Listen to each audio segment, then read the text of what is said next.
Mengawal informasi kita yang pertama, pemirsa, teror buaya liar masuk ke tambak warga terjadi lagi di Desa Bumi Pratama Mandira, Kecamatan Sungai Menang. Buaya berukuran 3 meter tersebut akhirnya berhasil ditangkap oleh warga.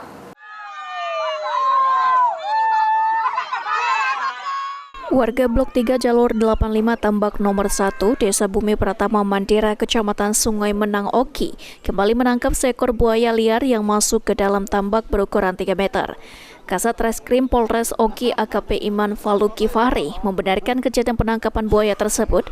Penangkapan buaya yang kedua kalinya ini berawal adanya pengaduan warga ada seekor buaya masuk ke tambak, lalu ditindaklanjuti dengan penangkapan buaya dibantu oleh warga. Memang betul buaya tersebut masuk ke tambak warga.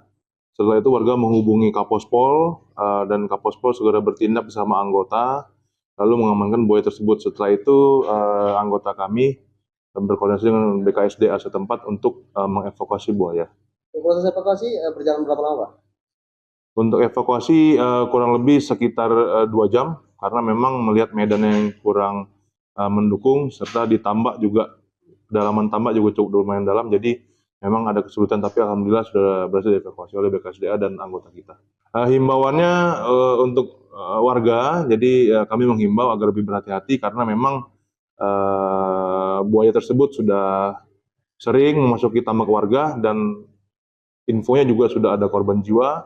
Jadi kami menghimbau kepada warga setempat untuk berhati-hati dan segera laporkan bila mana nanti suatu hari menemukan buaya lagi tersebut dan segera koordinasi ke anggota maupun ke BKSDA setempat.